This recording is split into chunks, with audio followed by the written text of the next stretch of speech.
절대부등식에 대해서 공부해 봅시다. 절대부등식 뭐뭐 알아요? 대박. 뭐뭐뭐 알아요?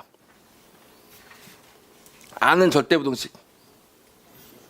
코시-슈바르츠. 그 다음에 또 산술기하 평균을 몰라?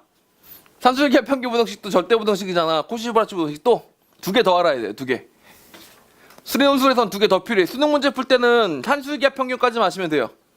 솔직히 코시-슈바르츠 부등식은 그냥 벡터로 풀면 되는 거잖아. 그냥 평면 벡터든 공간 벡터든 벡터로 바꿔서 풀면 되는 거기 때문에 꼭 수능에서 알아야 된다라고 얘기할 수 없어서 산술기하 평균만 가지고도 충분히 다 문제가 풀려요. 수능에서 이름은 안 나오지만 간접적으로 나오는 게 있는데 함수가 볼록할 때 쓸 수 있는 정리 알지? 모르는구나. 그 부등식의 이름이 뭐라고 하냐면 젠센 부등식이라고 합니다. 알겠죠? 그거랑 하나 더 있어서 삼각 부등식. 이렇게 4개를 오늘 공부할 겁니다. 알겠죠? 이 4개를 어떻게 하시라고요? 외우세요. 외우시고 증명도 가능해야 됩니다. 특히 산술기하 평균 부등식 같은 경우는 워낙 많이 나오니까 당연히 증명이 가능해야 됩니다. 알겠죠? 그래서 그 얘기를 좀 잠깐 드려보도록 하자라는 겁니다. 자, 일단 가장 먼저 뭐부터 공부할 거냐면 삼각 부등식부터 하나 공부해 보도록 하겠습니다. 삼각 부등식부터 공부를 해보도록 하죠. 삼각 부등식은 원래 이렇게 되는 가장 손쉬운 예를 하나 보여주는 거나 마찬가지인데, 자, 이거 하나 잠깐 볼까요? V1이 이렇게 있었어요. 벡터. 여기 벡터 V2가 이렇게 있었습니다. 그럼 여기 벡터가 이렇게 있으면 벡터 V1 더하기 V2가 이렇게 있을 거 아니야? 이렇게 있을 거 아닙니까? 이렇게요. 그쵸?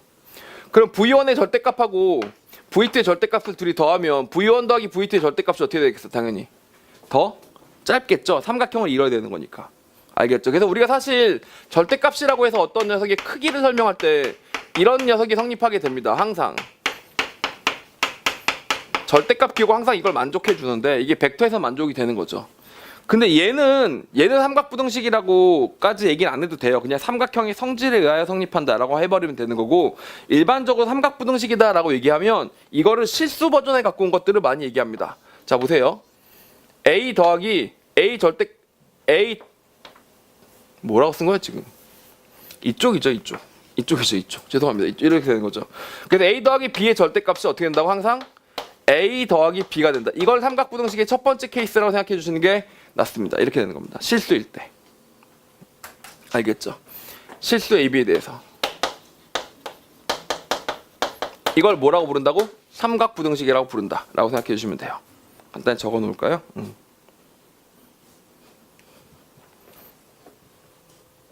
외우세요, 그냥.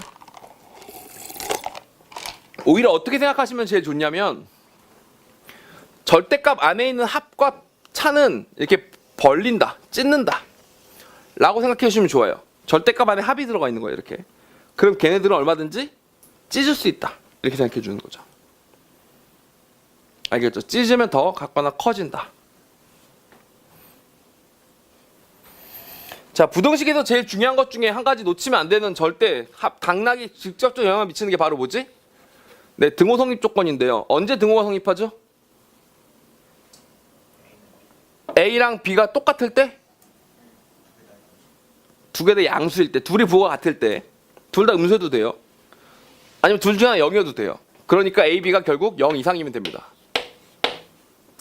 알겠죠? A, B가 0이면 둘 중에 하나 0이란 얘기고, 양이면 부호가 같다는 얘기니까. 알겠죠? 이렇게 되면 등호 성립하게 됩니다. 그래서 등호 조건 꼭 언급할 것.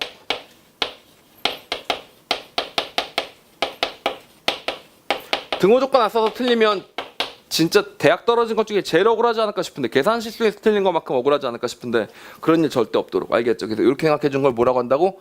삼각부등식이라고 합니다. 증명은 안 할게요. 양, 음 나눠가지고 하나씩 해보시면 금방 알 수 있는 내용들이기 때문에 그런 녀석들은 정리하지 않겠습니다. 그리고 가끔 이쪽을 쓰기도 해요. 이렇게 쓴 녀석들이 뭐 이렇게 A 절대값이랑 B의 절대값의 차를 구하면 차는 항상 뭐 더 이하가 된다, 뭐 이런 것들도 있는데 거의 안 쓰이는 내용들이니까 이 정도로 기준으로 생각하는 게 훨씬 더 깔끔하게 생각할 수 있을 겁니다. 알겠죠? 삼각부등식은 쉬운 내용이니까 넘어갈게요. 오케이?